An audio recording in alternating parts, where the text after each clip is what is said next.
Well, we all know that we should get a physical once a year, but do you really understand the importance of it?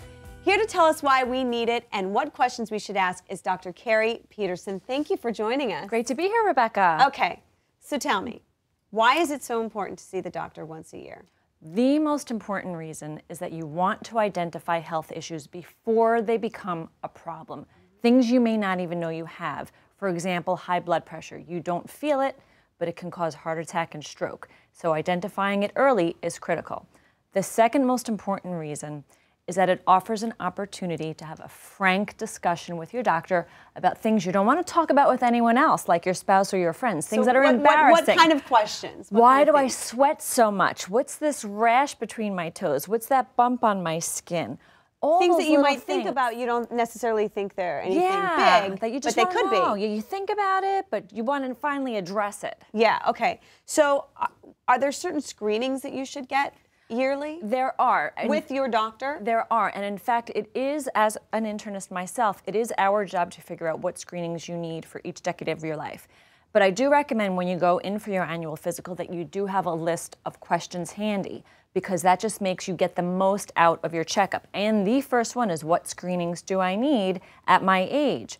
A lot of people don't want to have to call the office and make an appointment. It's hard to make doctor's appointments. So is there an easier way to make appointments these days? Well, as you mentioned, I think the biggest hurdle is finding the time not only to make the appointment, but to get into your doctor's. Yeah. So there is a super easy way to fit it into your schedule. There's a free website and app called ZocDoc that allows you, Z-O-C-D-O-C.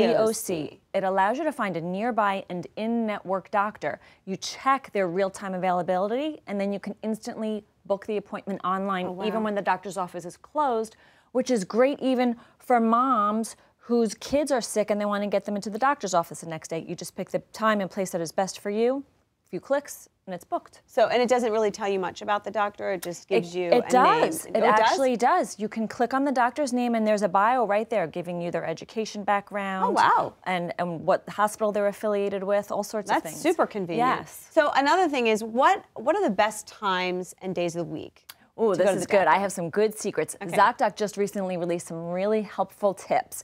So first off, Tuesday is the day that is the most popular, but it has the most last-minute openings. So if you want to get in really fast, pick a Tuesday. Okay. Also, in terms of time of day, 10 a.m. to 2 p.m. is the most popular time. Maybe it's people are coming on their lunch break. So again, if you want something quickly, go outside the 10 a.m. to 2 p.m. window. And in terms of waiting in the doctor's office, Mondays, you'll be seen most promptly, and Thursdays, you'll have the longest in-office wait.